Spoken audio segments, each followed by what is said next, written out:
Bueno, muy buenos días o buenas tardes, según el caso. Soy Oscar Mesano y presido el Centro de Capacitación en Alta Tecnología. Les doy las gracias por acompañarnos. Tenemos participantes de casi toda América y también de España. También en especial un agradecimiento a CITEL y su Departamento de Desarrollo Humano por todo el apoyo recibido.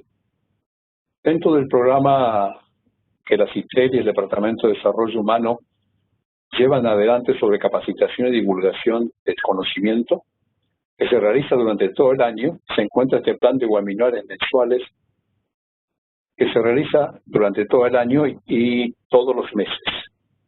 Les puedo ya adelantar cuál es el webinar del próximo mes: regulación cooperativa, formas de impulsar el desarrollo TIC en las Américas, al que por supuesto están todos invitados. El disertante será Bruno Ramos, director de la UIT, Unión Internacional de Telecomunicaciones para la región América. Así que creo que es un tema interesante para el próximo mes. Tenemos el gusto de que nos acompañe María Celeste Fuenmayor, que es funcionaria de CITEL, a quien le pido si nos quiere decir unas palabras, por favor. Hola, muchísimas gracias a todos. Bienvenidos a este webinar. Igualmente quiero darle las gracias al Centro de Capacitación en Alta Tecnología para Latinoamérica y el Caribe por acompañarnos en esta serie de webinars que estamos dando a través de la Coordinación de Desarrollos Humanos de la CITEL.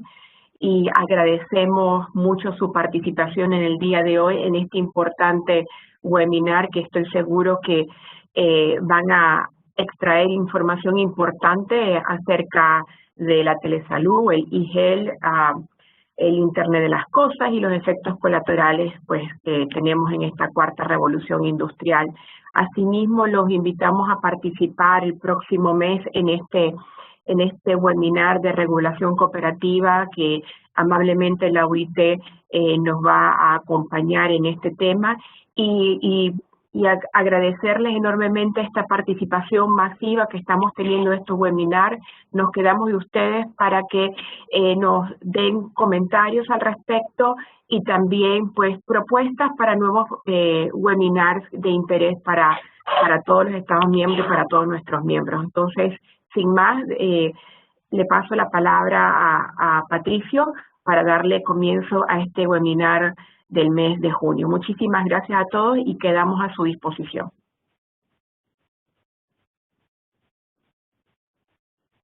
Bueno, muchas gracias María Celeste, muchas gracias a todos los que están participando de este webinar, a todos los que nos acompañan hoy. Y bien, la temática que abordamos en este webinar hoy es una temática que, si bien enfoca los aspectos técnicos del Internet de las Cosas, se da en un contexto que es, sin lugar a dudas, único en la historia, o al menos en la historia contemporánea, porque estamos viviendo una situación de pandemia a nivel mundial que está intensificando estos impactos. La presentación que voy a hacer hoy y que quiero compartir con ustedes pretende abarcar particularmente los aspectos colaterales que tienen que ver con la irrupción cada vez más fuerte de Internet de las Cosas en nuestras vidas. Sí quiero comenzar esta presentación, este webinar de hoy, pidiéndoles que me permitan empezar con una pequeña anécdota personal. Una mañana de marzo del año 1983, yo iba caminando por la peatonal Córdoba en la ciudad de Rosario, una de las grandes ciudades en Argentina, de donde yo vivía. Iba caminando por esta peatonal camino a mi trabajo como hacía todas las mañanas. cuando de pronto sentí una fuerte puntada en la espalda. Fue como si alguien me hubiera clavado un hierro candente y me atravesara el pecho. Y dejé de respirar. Después de 7 días de internación en cuidados intensivos y 30 días más de internación, empecé un proceso de recuperación que me llevó a tener luego una vida absolutamente normal. Y es la vida que hoy sigo teniendo. Pero no puedo dejar de recordar algo que me dijo el cirujano, estando todavía en terapia intensiva, cuando vino a anunciarme que ya salía de ese lugar para continuar mi internación, y me dijo, vos deberías estar muerto. Y bueno, tuvimos una pequeña charla y ahí me comentó el porqué de la frase que me dijo. Y básicamente lo que yo tuve y que me enteré justamente en esa charla es lo que se conoce como neumotórax. Un neumotórax espontáneo básicamente es la perforación de un pulmón por una cuestión genética, una falla genética en las paredes del pulmón derecho hicieron que se perforara como se puede reventar un globo y por lo tanto colapsa. Y al colapsar, obviamente, hasta que el otro pulmón se da cuenta de la situación y empieza a funcionar para abastecer de oxígeno al cuerpo, durante varios minutos la imposibilidad de respirar es severa. Esta situación hizo que, bueno, particularmente tuve durante la internación un nuevo episodio que llevó a que tuvieran que extraerme una parte del pulmón que era la que tenía esa falla, pero lo concreto de la frase esa que yo más recuerdo está relacionado con algo que pasó en 1928, y que es que yo durante la internación, los primeros días de mi internación, tuve una fuerte infección. Y bueno, el descubrimiento de Alexander Fleming en 1928 fue lo que me salvó la vida. Y no fui yo el único caso, por supuesto, tenemos cientos de miles de casos a lo largo del mundo de personas que, de no haber sido por el descubrimiento de la penicilina, hoy no estarían entre nosotros. Entonces, lo que quiero reflejar con esta primera anécdota o esta pequeña anécdota con la que quise empezar esta presentación o este webinar, lo que quise reflejar es que a lo largo de la historia la humanidad ha ido prolongando su vida y ha ido perfeccionando su estándar de vida gracias a los grandes descubrimientos o a los grandes inventos. Tengamos en cuenta que en la Edad Media la esperanza de vida promedio era de 35 años y hoy estamos obviamente muy por encima de ese número. Entonces, los grandes adelantos de la ciencia, los grandes descubrimientos permiten que cada vez vivamos más y vivamos mejor. Pero, ¿qué tiene que ver esto con Internet de las Cosas?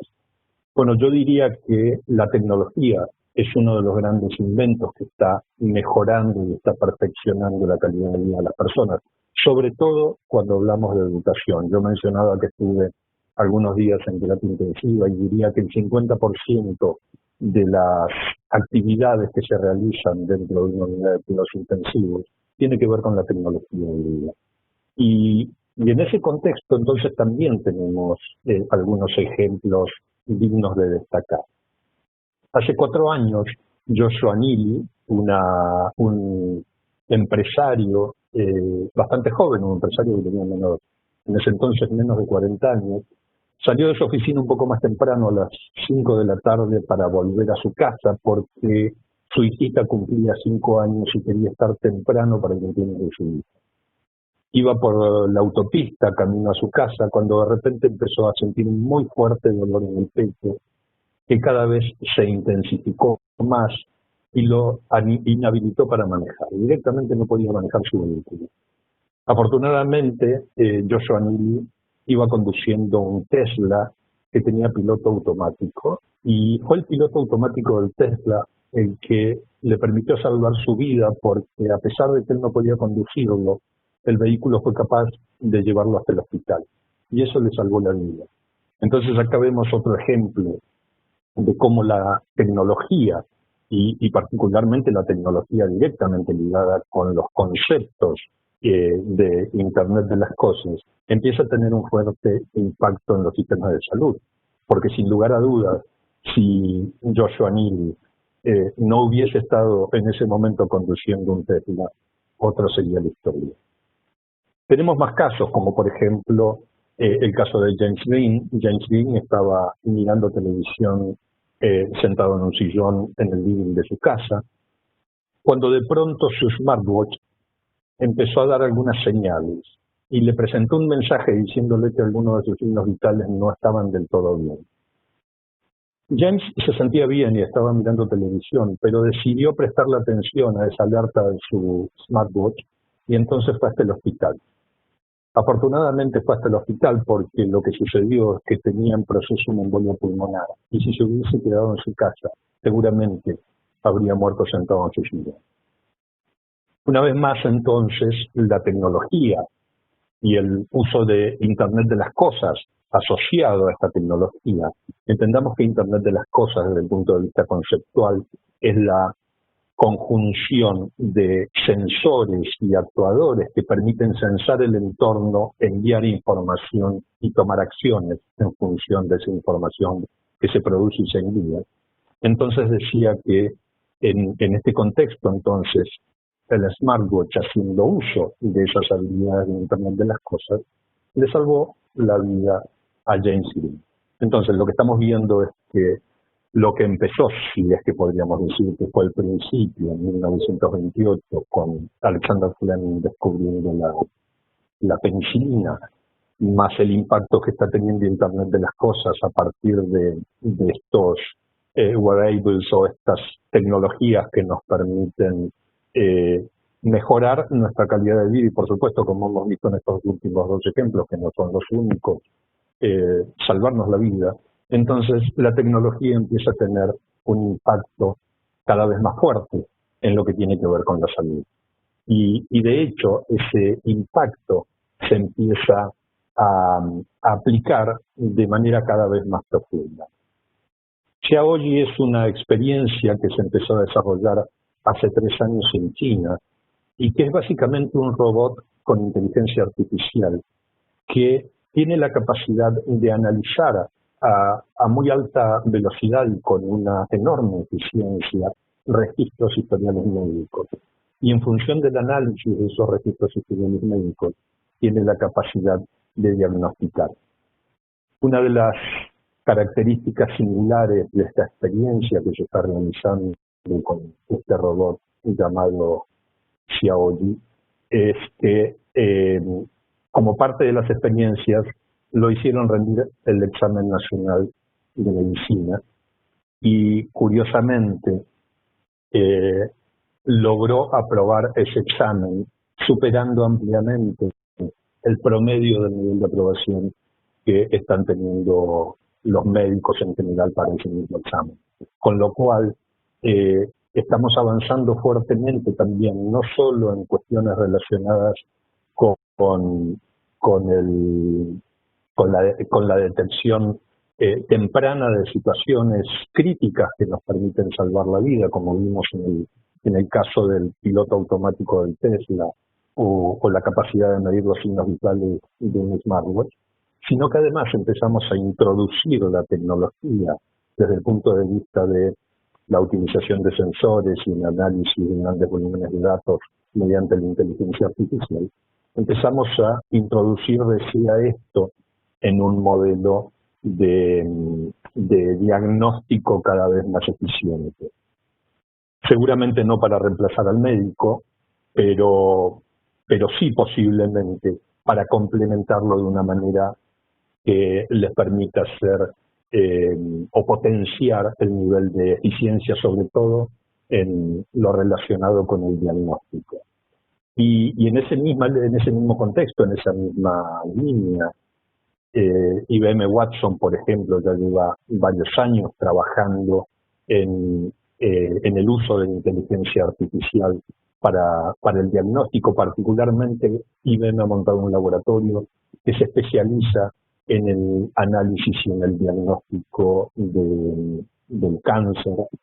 Uno de los desarrollos más importantes que está llevando adelante Watson es el diagnóstico del cáncer de pulmón a partir de la identificación y análisis de cientos de miles de imágenes de diferentes personas que han sufrido cáncer de pulmón, lo que le permite lograr una alta eficiencia en el diagnóstico y, por supuesto, en muy poco tiempo. Así que lo que estamos desarrollando en este contexto como base para ayudar y perfeccionar los sistemas de salud es el perfeccionamiento, valga la redundancia, de los sistemas de diagnóstico, donde tanto la experiencia china como lo que se está llevando adelante con Watson hoy es una práctica real para potenciar ese complemento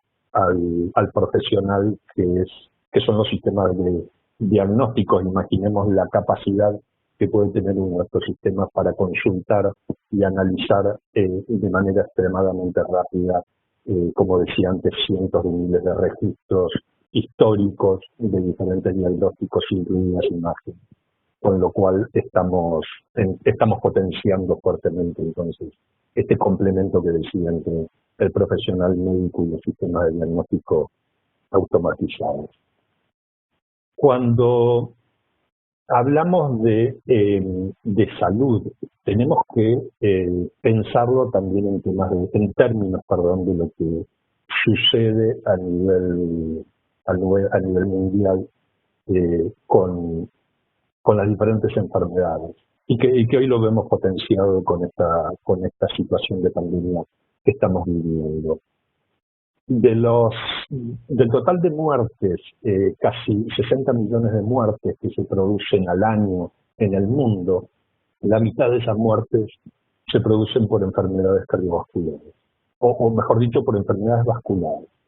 Y esa cantidad de muertes producto de enfermedades vasculares tiene que ver con demasiados factores, con muchas variables que entran en juego. Entre ellas, el tema del sedentarismo, la alimentación, las formas de vida en las grandes ciudades que inducen a situaciones de estrés. En fin, hay muchas situaciones y muchas variables que hacen que casi el 50% de las muertes que se producen en el mundo terminen siendo muertes relacionadas con enfermedades vasculares. Sin embargo, hay una porción que no es menor de esas muertes que se producen en el mundo. Estamos de estos casi 60 millones, ya estamos casi en 2 millones de muertes al año que se producen por accidentes de tránsito. Y que son muertes que nada tienen que ver con situaciones de salud, sino que son muertes producto de otro tipo de variables que sin lugar a dudas están teniendo cada vez más impacto en la cantidad de muertes que se producen al año. Lo curioso de esto, o lo significativo en todo caso de estas muertes, es que el 94% podrían evitarse, porque son muertes producto del error humano. No son muertes que estén relacionadas con situaciones que no podamos manejar, sino que la gran mayoría de estas muertes responden a accidentes que podrían haber sido evitados perfectamente. Entonces, aquí es donde la tecnología también a lo mejor tiene mucho por hacer, y la tecnología tiene mucho para aportar. En ese aporte que puede hacer la tecnología, y que ya vimos con el caso de el piloto automático de los Tesla, ese aporte, entonces, decía, que puede hacer, está dado por lo que pronto vamos a empezar a ver en las calles como lo frecuencia que son los vehículos autónomos. Se espera que para el decenio 2035-2045 se eviten más de 500.000 de muertes al año, gracias a que los vehículos autónomos no van a cometer ese 94% de errores humanos. Entonces, la incorporación de tecnología, la incorporación de modelos de Internet de las cosas orientados a la preservación de la vida, al cuidado de la salud y a evitar accidentes, va a hacer que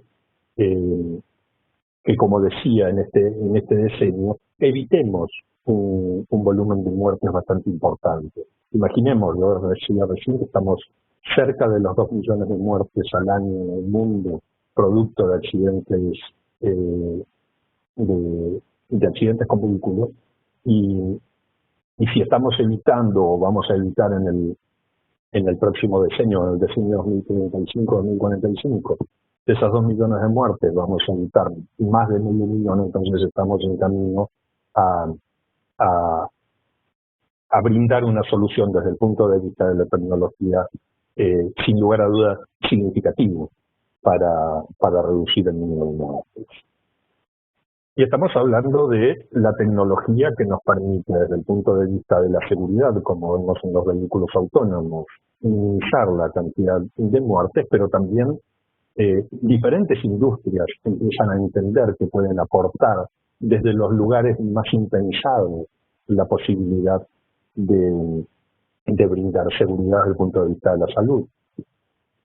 Si entendemos o si pensamos, como mencionamos antes, ese concepto que es Internet de las cosas como la posibilidad de diálogo, de conexión entre objetos no tradicionales, es decir, estamos pensando en dar vida desde el punto de vista de la tecnología a objetos que hasta ahora eran impensados que la tuvieran, como por ejemplo lo que estamos viendo en pantalla, una t-shirt, una remera, una camiseta con sensores que permita las 24 horas o mientras esté utilizando, esté midiendo signos vitales y pueda enviar información que permita tomar acciones preventivas en relación con la salud de la persona que está utilizando este wearable. Entonces, estamos sin lugar a dudas logrando complementar lo que a través de los vehículos autónomos, a través de los dispositivos que permiten hacer un diagnóstico, como vimos antes, mucho más preciso de las enfermedades. Empezamos desde la tecnología entonces a complementar aquellos adelantos que mencionaba al principio de principios del siglo XX de Alexander Fleming y de su descubrimiento de la penicilina. Y empezamos a complementar de manera cada vez más sofisticada el tema de la tecnología, sobre todo a partir de este concepto de Internet de las cosas, empezamos a meter de manera cada vez menos sutil la tecnología como complemento para las prácticas tradicionales de preservación de la vida. Este aspecto de utilización de la tecnología, sin lugar a dudas, también empieza a generar algunos interrogantes.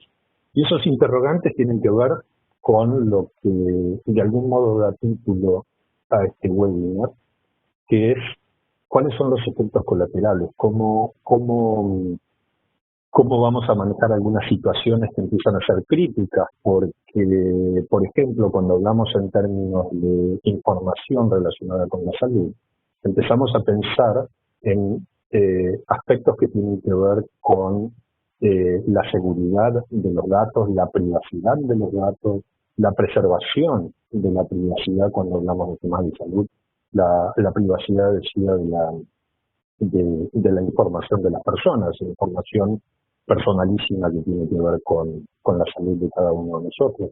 Entonces ahí es donde también la tecnología empieza a brindar soluciones, siempre desde el punto de vista de Internet de las cosas, porque lo que tiene Internet de las cosas en este escenario es que, como dije antes, empieza a abordarlo con una capilaridad cada vez mayor. Internet de las cosas, desde sus sensores, de sus soluciones de integración de información, de generación de acciones a partir del análisis de los datos y de la inteligencia artificial. Entonces, decía, Internet de las cosas empieza a tener una capilaridad cada vez mayor.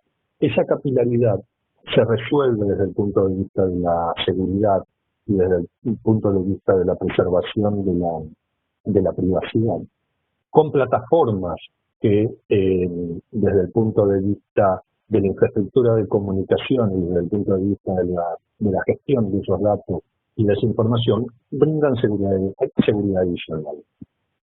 Hemos escuchado hablar, seguramente todos en más de una oportunidad, de blockchain y de las características de blockchain como una suerte de red de cadenas de bloques que permite registrar información de forma inviolable y que además incorpora cuestiones relacionadas con la seguridad.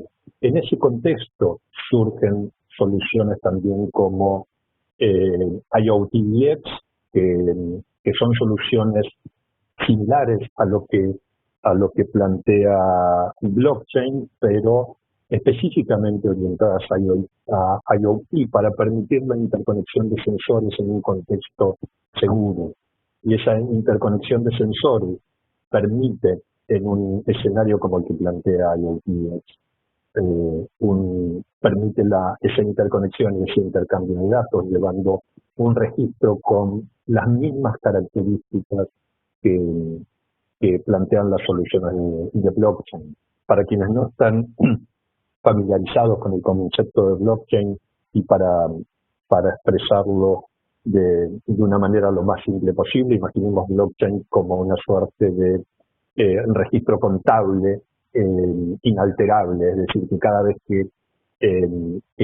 que registramos alguna transacción o registramos alguna información en ese registro, esa información queda registrada y no puede ser nunca más alterada por nadie, de forma tal que la única forma de revertir o modificar esa información es incorporando otro registro con información que modifique la información anterior, pero el registro original nunca puede ser modificado. Ese es el concepto o el contexto en el que funciona un escenario de blockchain. En ese mismo escenario, entonces, las soluciones de IoT, en términos de registro de información e intercambio de información, se encuentran con escenarios como IoT EX o como IoT, que es un escenario, en mi opinión, un poco más avanzado que el anterior, porque además permite, a través de una criptomoneda, permite además convertir las transacciones de IoT en transacciones económicas. Imaginemos, por ejemplo, en un contexto de salud, si mi médico me diera, por ejemplo, un dispositivo para que yo utilice, por ejemplo, una suerte de smartwatch o una pulsera inteligente para que yo utilice durante un determinado tiempo, para que haga mediciones en tiempo real de mis datos vitales, esa misma pulsera podría tener la capacidad de realizar transacciones económicas utilizando criptomonedas como IOTA o IoT, de forma tal de poder sumar al sistema o a los mecanismos de salud, sumar o complementar los mecanismos relacionados con las transacciones económicas que los sistemas de salud involucran siempre, por supuesto. Entonces, allí tendríamos un complemento adicional. Pero volviendo al tema de la situación de salvar vidas, entonces decía, en la Edad Media estábamos en un promedio de esperanza de vida de 35 años, hoy estamos un poquito por arriba de eso, un poquito bastante, diría. Y también es importante tener en cuenta que el año pasado, por ejemplo, sucedió algo en la humanidad que fue un hito. Y fue un hito porque es la primera vez en la historia de la humanidad que ocurre. En el año 2019, por primera vez, la cantidad de adultos mayores a 65 años superó a la cantidad de niños menores de 5 años. Y este dato no es un dato menor. No es un dato menor porque lo que está diciéndonos este dato es que la población está envejeciendo. Y tanto es así que el gráfico que estamos viendo en pantalla, que es una proyección para el año 2100, indica que los menores a 4 años van a ir disminuyendo cada vez más mientras que la curva de mayores a 65 años es una curva que tiene una trayectoria ascendente. ¿Por qué está sucediendo esto? Bueno, por muchos factores, pero algunos de esos factores tienen que ver con lo que hemos estado conversando hasta ahora. Estamos perfeccionando de tal manera los sistemas de diagnóstico, los sistemas de prevención de enfermedades y los sistemas de protección frente a accidentes, que estamos prolongando cada vez más la esperanza de vida de las personas. Por supuesto que hay otros factores, hay factores socioeconómicos, hay factores demográficos que están influyendo en esto también. Pero este factor que mencioné hasta ahora y que es el objeto de este webinar no es una variable menor. Estamos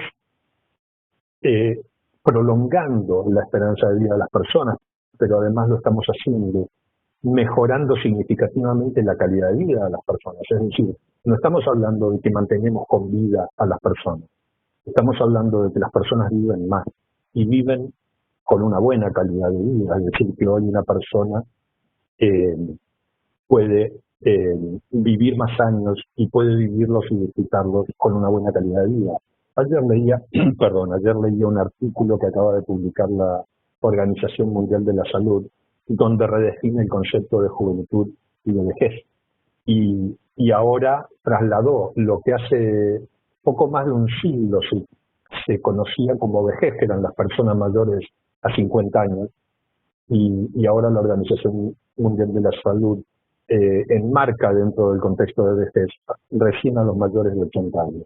Es decir, que hasta los 80 años todavía no podemos, o a partir de esta nueva definición, podríamos no ser considerados personas que ya están en sus etapas de vejez. Y tiene bastante lógica por lo que veníamos conversando hasta ahora, que es el hecho de que no solo se aumenta la esperanza de vida, sino que se aumenta con una buena calidad de vida. Parte de las razones por las cuales esto se está logrando está relacionada con las soluciones que permiten, por ejemplo, que las personas mayores puedan vivir solas sin necesidad de estar al cuidado de terceros. Sobre todo porque son personas que sin lugar a dudas están expuestas con mayor fragilidad a los accidentes domésticos o a cualquier tipo de situación de enfermedad, pero que perfectamente pueden valerse por sí mismos. Y entonces hoy existen soluciones que permiten, por ejemplo, poner sensores en sus casas con soluciones de IoT que analizan la información de sus sensores a partir de inteligencia artificial y que van, por ejemplo, aprendiendo las rutinas de las personas, van aprendiendo cuáles son sus hábitos y entonces a partir de cambios significativos en los hábitos pueden generar alertas o pueden tomar acciones que permitan predecir algún tipo de situación normal. Hábitos como, por ejemplo, que una persona mayor normalmente se despierta a determinada hora o suele hacer ejercicios a determinada hora o va con cierta frecuencia al baño y normalmente demora tanto tiempo en el baño. Son diferentes hábitos que los sistemas de inteligencia artificial asociados a la solución de IoT permiten conocer y aprender los hábitos de la persona con el único objetivo de cuidarla ante el más mínimo cambio significativo de alguno de esos hábitos que podría estar despertando una alerta. Alerta que puede disparar un servicio de emergencia o puede generar un llamado a algún familiar o puede generar diferentes tipos de cosas. Esto no es futurismo, son situaciones que hoy existen, que hoy pueden implementarse, que de hecho se están implementando para preservar y facilitar la vida de las personas y los adultos mayores que tienen autonomía y lucidez como para poder vivir solos sin ningún tipo de inconveniente. La Cruz Roja Argentina, por ejemplo, tiene una solución muy interesante diseñada para adultos mayores que ofrece dispositivos de IoT en el hogar sumados a una pulsera inteligente que va midiendo diferentes aspectos de la calidad de vida de la persona. Así que en este sentido, estamos sumando entonces calidad de vida que hace que prolonguemos la esperanza de vida y la prolonguemos con una buena calidad de vida. Y en el tema coronavirus, porque no lo podemos dejar de lado, sucede una situación similar. Hemos tenido que salir contra reloj en el mundo, a entender primero qué es lo que estaba pasando y después a empezar a implementar de la manera más eficiente posible soluciones que nos permitan atender, minimizando el riesgo, atender a las personas que estaban contrayendo este virus.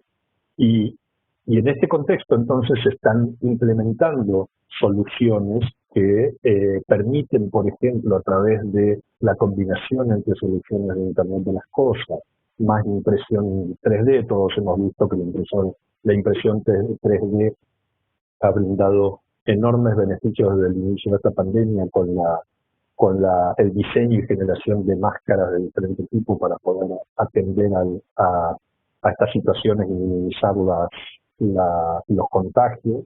Y ahora se están sumando sensores que permiten, por ejemplo, en salas de aislamiento, permiten estar midiendo constantemente el estado de los pacientes, sensores que no solo permiten tomar la temperatura, sino que miden la calidad del aire y pueden detectar cambios significativos en la calidad del aire a partir de la temperatura, del nivel de oxígeno, de características que hacen a mejorar la situación de aislamiento de las personas que contrajeron el virus. Ayer veía, además, en un artículo que se ha diseñado un prototipo de una máquina que simula a partir de un robot, ¿no? Una máquina a partir de un robot que simula la actuación de un médico de emergencia cuando tiene que oxigenar a un paciente utilizando las bolsas de contracción. Las bolsas de contracción son esas bolsas que se ponen con una mascarilla en la cara del paciente y se aprietan para poder insuflar el oxígeno manualmente. Bueno, ya se ha desarrollado un prototipo que podría hacer eso con un paciente manejado de forma remota, de forma tal de que el médico o el paramédico no tenga que estar junto con el paciente para poder hacerle esa primera atención de provisión de aire y oxígeno. Así que estamos en este contexto y sobre todo con las características que tiene esta pandemia. Internet de las Cosas está también metiéndose y brindando soluciones desde el punto de vista médico para reforzar y reformular algunas formas. Por supuesto que el tema de diagnóstico remoto es algo que ya se hacía y que ahora se ha profundizado muchísimo más, pero la posibilidad de tener dispositivos que permitan asistir a la atención de los pacientes es sumamente significativo.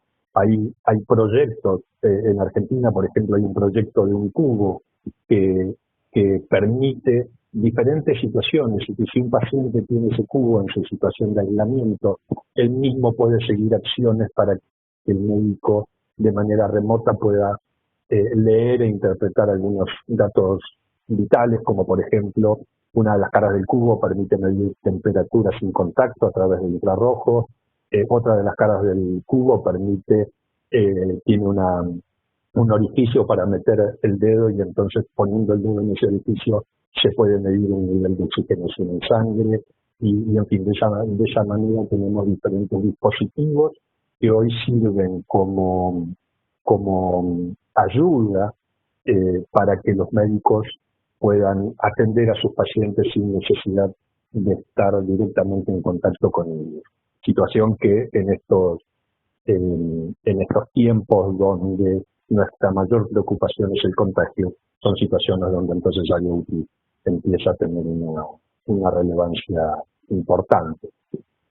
Seguimos hablando entonces de salvar vidas, seguimos hablando de que cada vez prolongamos la esperanza de vida. Tuvimos en el pasado un hito en la historia de la humanidad, como mencioné, pero entonces ahora surgen algunas preguntas. Surgen algunas preguntas que no son menores y y a las cuales tenemos que atender, no para asustarnos, no para a partir de esto decir que Internet de las cosas no es la mejor solución, sino simplemente para tenerlas presentes y pensar entonces cómo vamos a abordar estas situaciones que yo llamo efectos colaterales de Internet de las cosas o efectos colaterales de la cuarta revolución industrial, donde, en mi opinión, Internet de las cosas es el gran vencimiento. Y entre esas preguntas, me pregunto qué va a pasar, por ejemplo, con las necesidades de órganos, porque, claro, estamos salvando vidas, estamos diciendo que las personas cada vez se mueren menos en el decenio 2035, 2045, los vehículos autónomos no van a chocar y vamos a evitar casi 600.000 muertes al año. Y entonces la pregunta es qué va a pasar con las personas que necesitan donaciones de órganos. ¿Qué va a pasar, por ejemplo, con las casi 130.000 intervenciones al año que se necesitan hacer, o los 32.000 donantes que hay hoy en el mundo anualmente y que se van a disminuir significativamente? Si vemos, por ejemplo, y voy a dar los datos de Argentina porque bien son los datos más frescos que tengo, son datos del mismo, y bueno, porque yo estoy en Argentina, pero son datos que se pueden recabar en todos los países del mundo. Hoy en Argentina, y estos son datos de hace apenas 2 horas, en Argentina tenemos poco más de 7.000 personas en espera de órganos y se realizaron en lo que va del año 607 intervenciones.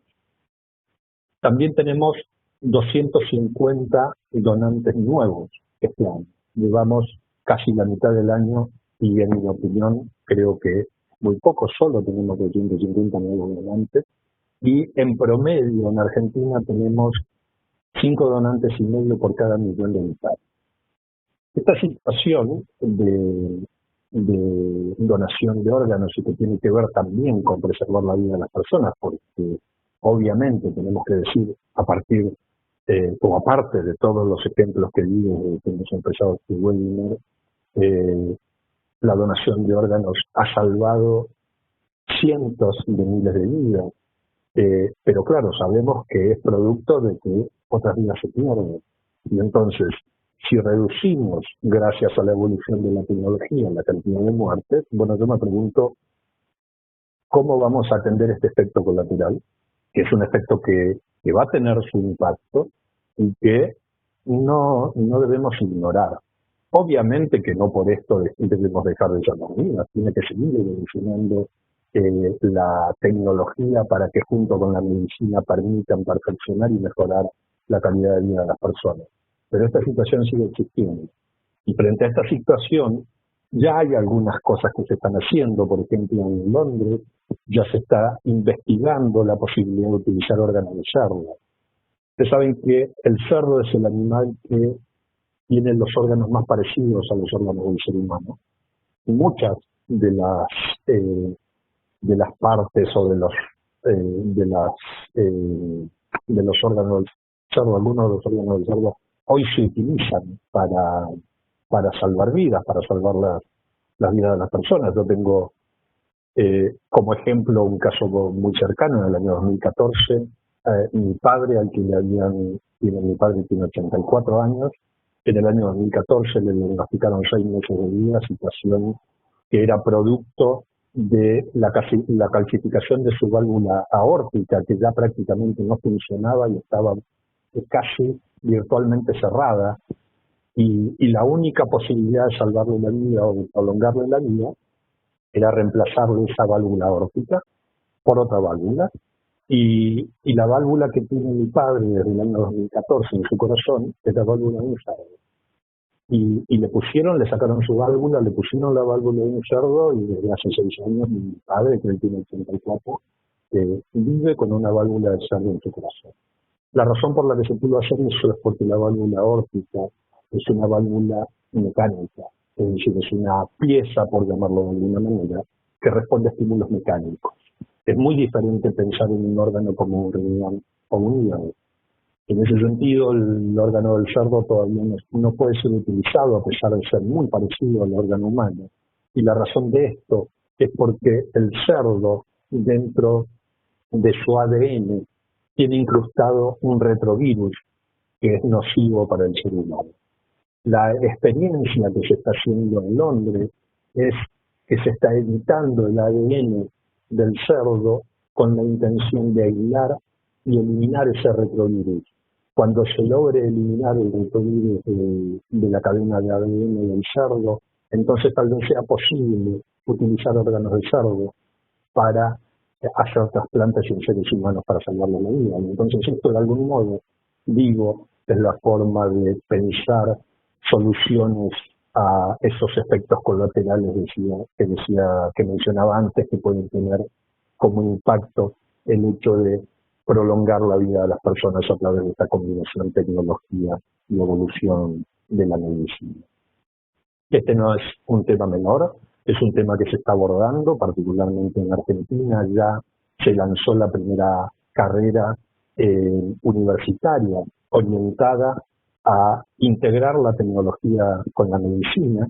Esta carrera, que es una carrera donde se busca brindar conocimientos relacionados con ingeniería y la aplicación de la ingeniería a la medicina, es una carrera que va a empezar a producir profesionales que van a tener esa visión, de que esa visión necesaria en un contexto, como mencionaba, de la cuarta revolución industrial, donde el Internet de las cosas es esa nave insignia. Entonces, profesionales que van a empezar a pensar la medicina en el contexto que hemos mencionado a lo largo de estos casi 50 minutos que venimos charlando sobre este tema, es decir, la posibilidad de prolongar y mejorar la calidad de vida de las personas, atendiendo además a esos efectos colaterales, a ese impacto que estas situaciones pueden llegar a tener en los sistemas de salud que hoy están siendo atendidos y abordados de manera tradicional. Entonces, en esto tenemos que ser imaginativos, creativos y pensar que Internet de las cosas tiene mucho por hacer para ayudarnos a resolver este tipo de situaciones.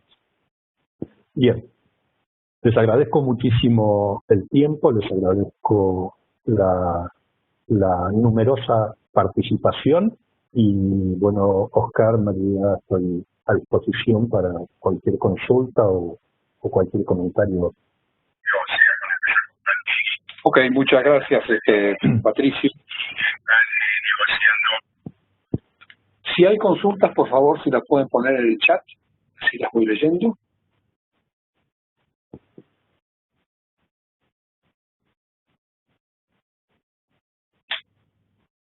Por favor, mándenlas a todos, la consulta que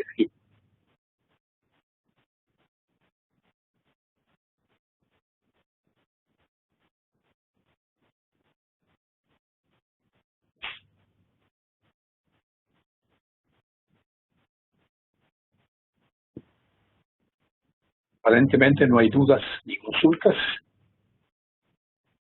Acá tenemos una. Nora Moreno pregunta, ¿cuál es la situación hoy en Argentina en los ámbitos de la salud pública? Bueno, particularmente en la salud pública hay algunas acciones que se están llevando adelante. Esta carrera de ingeniería, por ejemplo, que mencionaba, es una iniciativa que es conjunta entre la actividad privada y la salud pública. Sí, es destacable, por ejemplo, que con este inicio del coronavirus y este inicio de la pandemia, digamos, a partir de marzo, fines de marzo, empezaron a ser mucho más receptivos al uso de la tecnología para resolver problemas de manera más rápida. Uno de los casos más cercanos que conozco es el caso del Hospital de Clínicas y la incorporación a través de aportes del sector privado para el diseño de máscaras específicas que se utilizaron y se están utilizando para evitar el contagio y para la atención de personas que han sido diagnosticadas como positivo de coronavirus. Ahí el tema de la impresión 3D y el trabajo del aporte de privados para el desarrollo de soluciones que se están utilizando en la salud pública es clara. En ese sentido sin lugar a dudas es uno de los ejemplos más concretos. Sin embargo, tenemos también sí que reconocer que los avances más, como suele suceder con estas cosas, ¿no? Los avances más concretos y más rápidos vienen del sector privado. El caso de IBM, por ejemplo, o el caso de Xiaomi, las experiencias que están haciendo en China. Pero, de nuevo, tenemos el ejemplo, por ejemplo, del Hospital Regional de San Luis, donde en ese hospital, por ejemplo, ya se está utilizando IBM Watson para hacer diagnóstico, y ahí estamos hablando de salud pública. Así que, en concreto, la salud pública es absolutamente permeable a esta evolución de la tecnología y está adoptando estas tecnologías de manera cada vez más significativa. Ok, tenemos otra. Un segundito.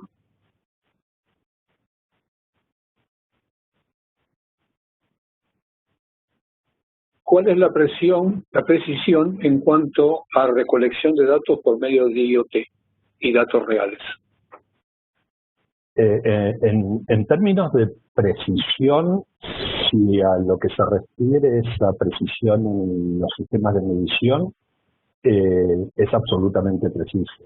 En lo que se trabaja es en estándares para lograr adaptar los sensores a los niveles de precisión que definen justamente estos estándares. Es decir, si estamos hablando de un sensor, por ejemplo, que mide temperatura, se utilizan sensores que tienen un alto nivel de precisión en términos de que están homologados para ser utilizados en el ámbito médico para hacer medición de temperatura. Cuando vemos, por ejemplo, y ahora lo vemos mucho más con esta situación de pandemia, esas pistolas que se utilizan infrarrojas para la medición de temperatura, son pistolas que han sido homologadas de forma tal de que se tiene la certeza de que la precisión de la medición es una precisión adecuada, ¿sí? Que todas las que se están usando, que todos los sensores que se están utilizando están homologados, la respuesta es no. Y la respuesta es no por lo mismo que pasó hace unos años cuando fue el ataque del virus Mirai a las cámaras de seguridad en Estados Unidos. Fue necesario un ataque de seguridad cibernética a cámaras de seguridad para darnos cuenta de que muchas de las cámaras que estamos utilizando no están homologadas en términos de seguridad para realizar la tarea de medición. Desde el punto de vista de los sensores que se utilizan para la medicina, es un camino que se recorre. Hoy seguramente no todos los sensores están homologados, pero es un camino que se está recorriendo y en ese sentido vamos a lograr un alto grado de precisión. Ok, gracias Patricia. Ahora tenemos, ¿qué tipo, a nivel, pregunta Julio Romano, a nivel mundial, cuáles son los 3 países que están posicionados en los primeros lugares? Supongo que será con relación a la salud. Si es con relación a la salud, los referentes, sin lugar a dudas, hay varios.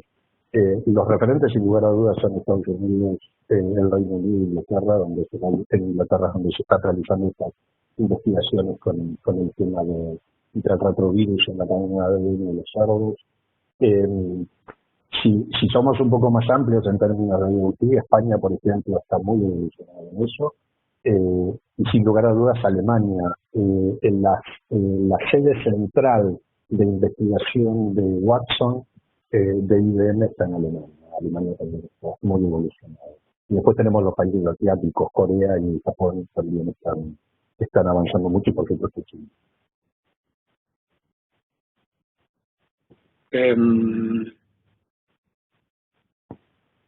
Sergio pregunta qué tipo de soluciones IoT concretas se están llevando a cabo en los hospitales de Argentina y cuáles son.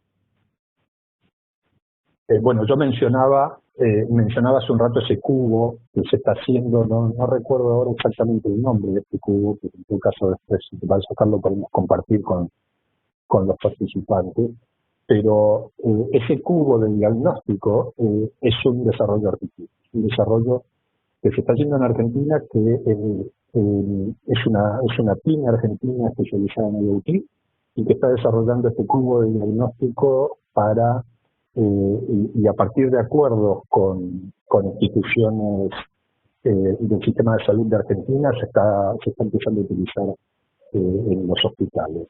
Este cubo que mencionaba, que en sus diferentes caras tiene diferentes funciones y que puede ser fácilmente y de manera intuitiva utilizado por el paciente sin necesidad de que el médico esté presente, con lo cual el médico puede hacer medición de diferentes parámetros de salud a distancia y tomar acciones de recursos. Ese es un caso muy concreto de algo que se está haciendo en Argentina.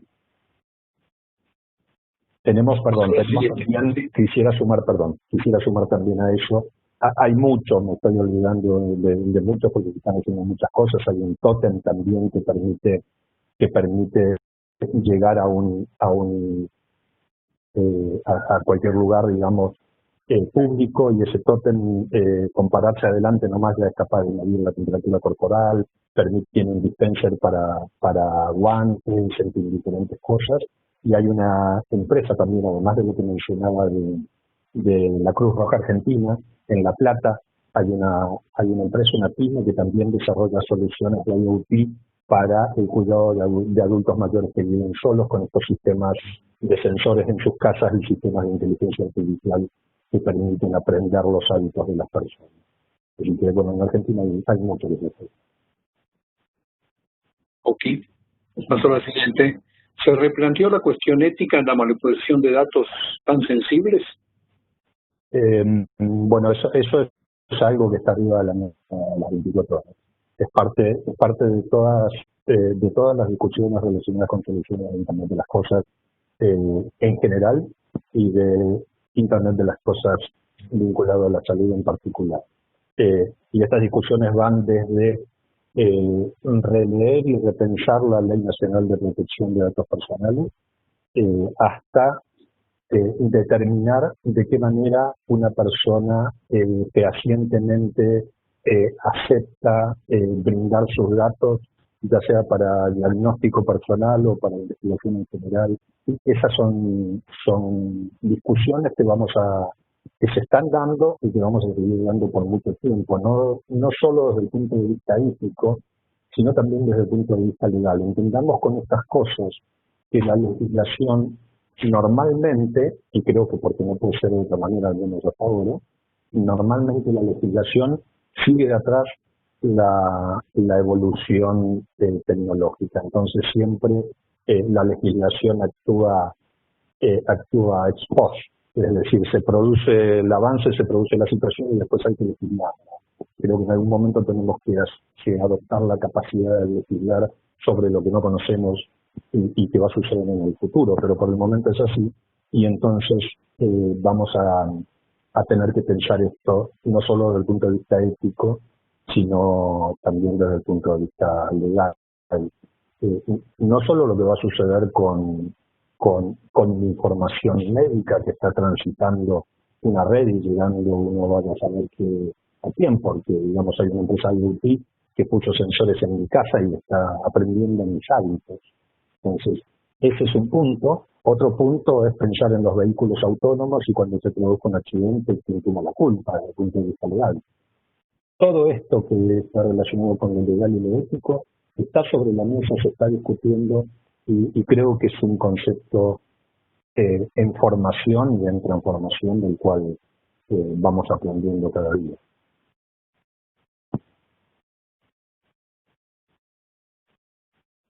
Ok, pasamos a la siguiente. Eugenia te felicita y pregunta, momento que hemos corrido todo.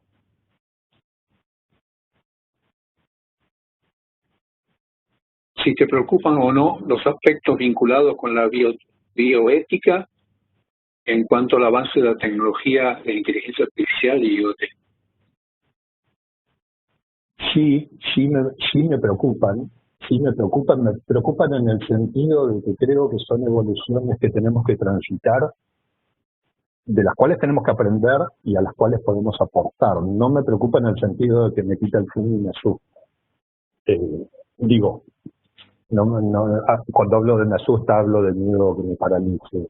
Lo veo en un sentido positivo, sé que tiene impactos negativos, como los tiene cualquier revolución. La primera revolución industrial fue extraordinaria, pero también fue extraordinario el impacto negativo que tuvo en diferentes aspectos.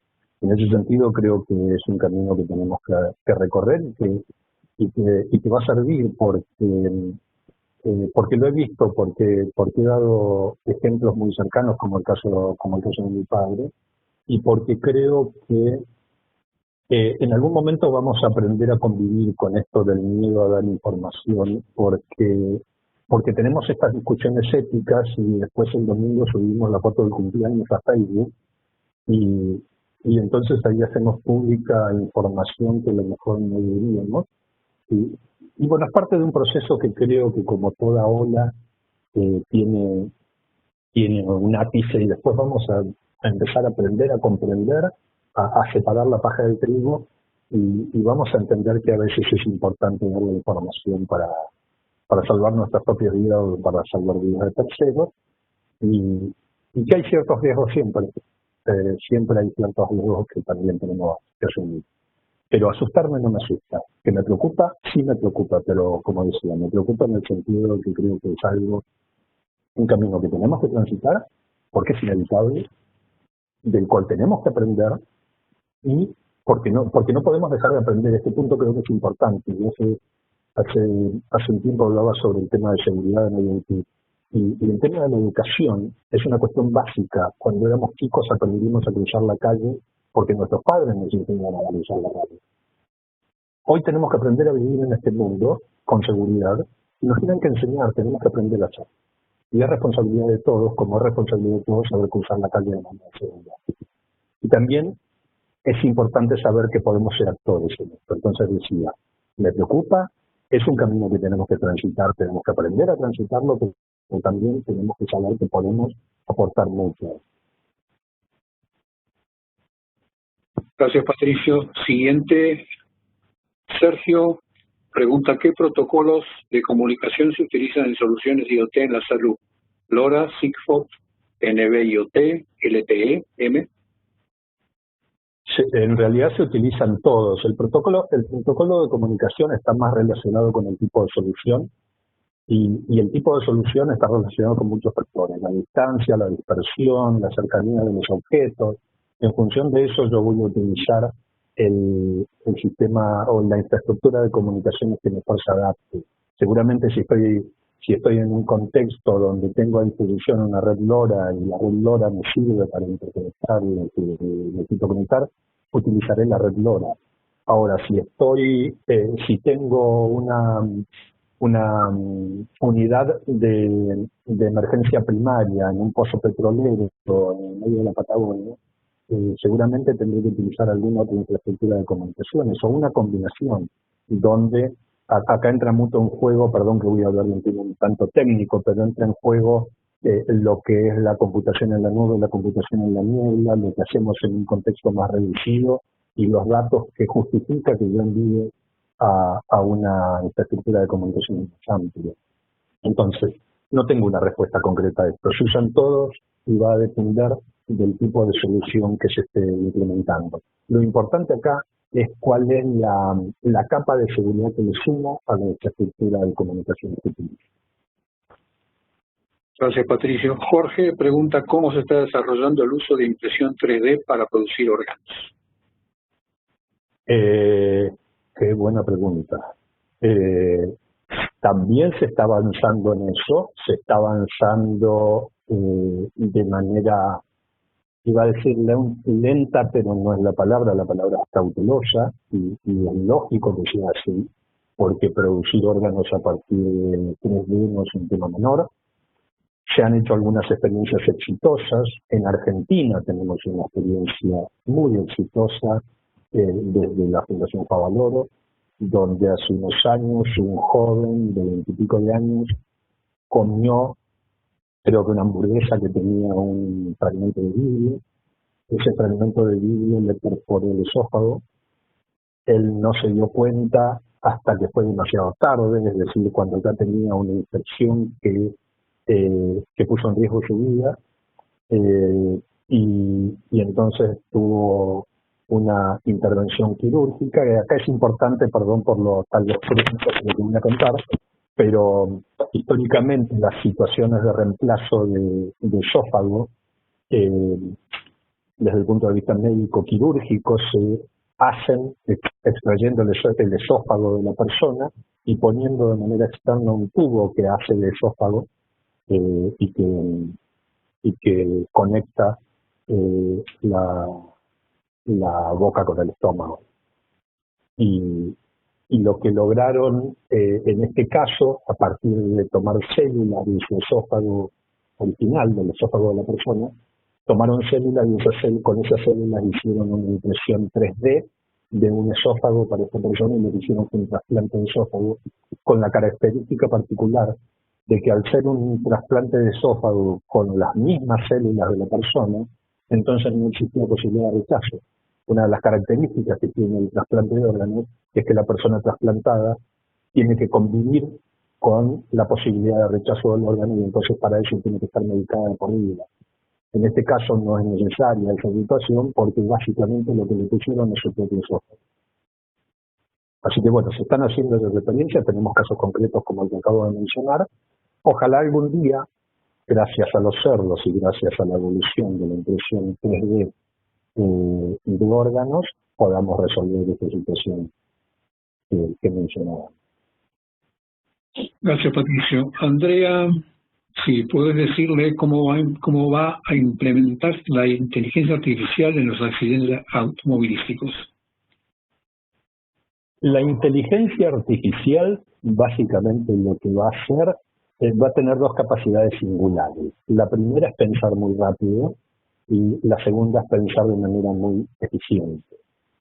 El ser humano en promedio tiene una capacidad de reacción que en promedio es de 7 décimas de segundo. Eso significa que cualquiera de nosotros, y repito, es un promedio, cualquiera de nosotros es capaz de reaccionar a un estímulo, ¿no?, en un tiempo que va alrededor de las 7 décimas de segundo. Muchos de ustedes habrán visto ese juego donde a una persona se le pide que intente agarrar un billete con 2 dedos y si logra agarrar el billete se lo queda. Y ese juego se basa en la premisa de cuál es el tiempo de reacción que tienen las personas. Entonces, como ese billete va a pasar entre los dedos mucho más rápido que en 7 décimas de segundo, en general ninguno de nosotros es capaz de agarrarlo. La inteligencia artificial, y esto sucede, perdón, estoy contando esto, porque esto mismo sucede cuando nosotros vamos conduciendo nuestro auto y tenemos que reaccionar de manera inmediata a una situación de peligro. Demoramos 7 décimas de segundo en pisar el freno. La inteligencia artificial lo que va a permitir, además de, por supuesto, la eficiencia en el análisis del tipo de reacción que tiene que tener el vehículo, es la velocidad de reacción. Va a disminuir significativamente esas 7 décimas de segundo que necesita para pensar qué es lo que tiene que hacer. Ese va a ser una de las dos características singulares que va a tener la inteligencia artificial en el tema de la vehículos. Gracias, Patricio. La siguiente la contesto yo, que pregunta si se va a poder acceder a esta disertación. Sí, se está grabando y va a estar subida al canal de YouTube del Centro de Capacitación, pero todos van a recibir el vínculo, así que no se preocupen. Y ahora sí, para vos, Patricio, Elías, ¿creen que IoT disminuir la cantidad de empleos en la salud o tan solo exigirá más especialización de los médicos? Sin lugar a dudas, uno de los miedos que no tengo es que Internet de las cosas nos vaya a dejar sin trabajo. Lo que sí va a suceder, y eso lo hemos escuchado infinidad de veces, es que van a cambiar los trabajos. Es decir, Hemos escuchado muchas veces que para el año 2030 el 50% de los trabajos que conocemos no van a existir, y van a existir otros nuevos. Y seguramente que la forma de trabajo va a cambiar, y por lo tanto va a cambiar la forma en que yo tengo que trabajar. Hace 150 años los médicos se valían como instrumento sofisticado de un estetoscopio. Después los médicos tuvieron que aprender a utilizar otras herramientas que les permiten tener mejor diagnóstico. Bueno, hoy los médicos tendrán que también cambiar la forma de llevar adelante su profesión, incorporando estas nuevas tecnologías, donde a lo mejor no necesiten tanto aprender temas relacionados con el diagnóstico, y necesiten, desde el punto de vista más técnico me refiero, y necesiten más aprender sobre acerca de cómo construir conocimiento a partir de información que les brinden sistemas de inteligencia artificial, por ejemplo. En este sentido, creo que los trabajos van a cambiar. Sin embargo, quiero sumar brevemente, si me permiten, algo adicional a esto. Hemos visto en la presentación de hoy que la humanidad está envejeciendo. Hemos visto que cada vez son menos la cantidad de niños y cada vez son más la cantidad de adultos mayores. Yo me incluyo dentro de esa franja de adultos que nos estamos acercando a esa definición, digamos, de la curva que va creciendo a partir de los 60 o 65 años.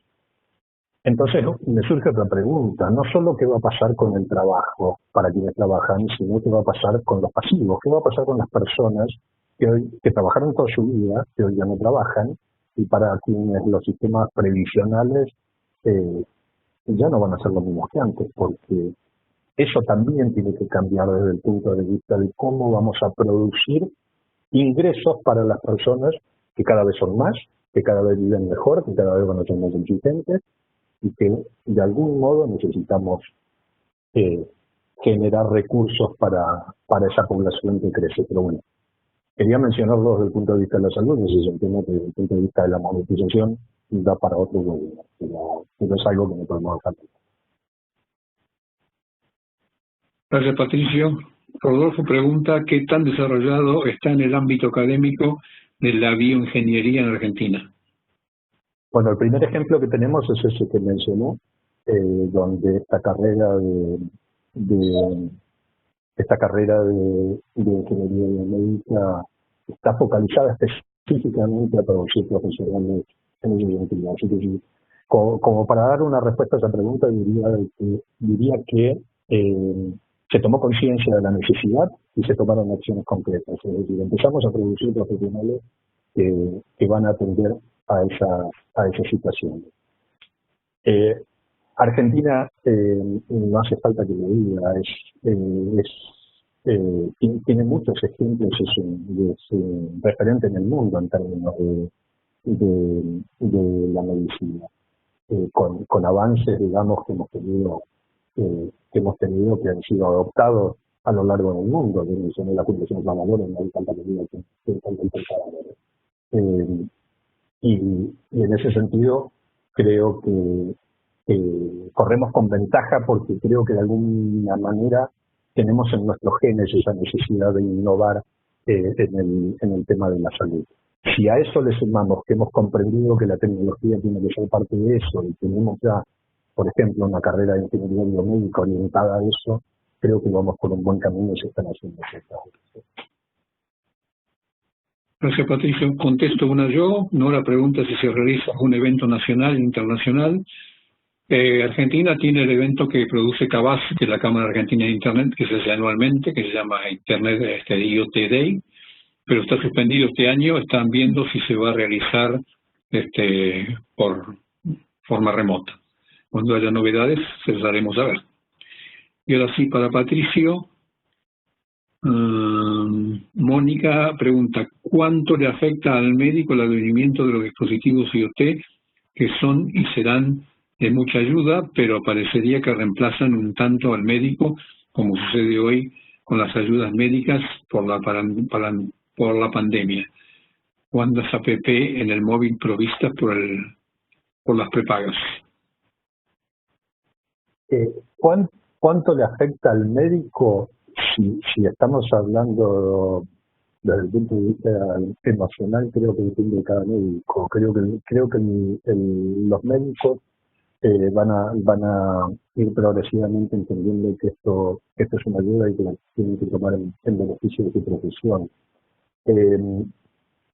Que hay cosas que el médico va a dejar de hacer, como decía antes, sí es así, y está bien que sea así, Hace unos años a mí me hicieron un estudio médico con imágenes, con un equipo médico bastante nuevo, y el médico que me lo hizo estaba acompañado por un instructor de la empresa que fabrica ese instrumento, porque ese médico se estaba certificando en el uso de ese instrumento.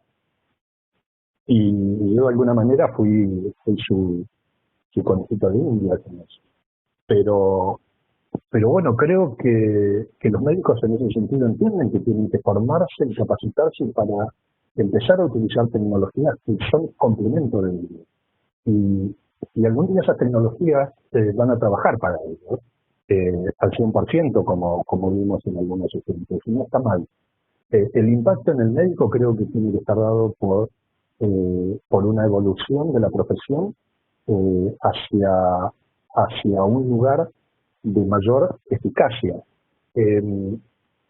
Yo no soy médico, pero creo que si lo fuera y tuviera un sistema de inteligencia artificial que a mí me permitiera analizar en 5 minutos un diagnóstico por imágenes de más de 1,5 millones de imágenes a lo largo del mundo para hacer un diagnóstico de mi paciente, y yo creo que tal vez lo adoptaría, en lugar de quedarme solo con mi propia experiencia.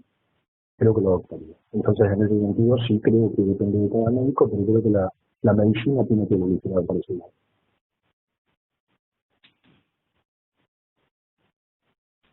Muchas gracias, Patricio. Esa fue la última.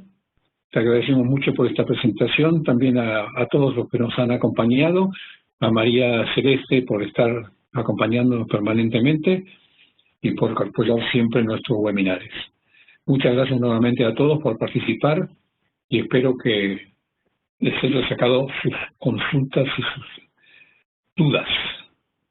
Patricio, un aplauso, tienes un aplauso por ahí.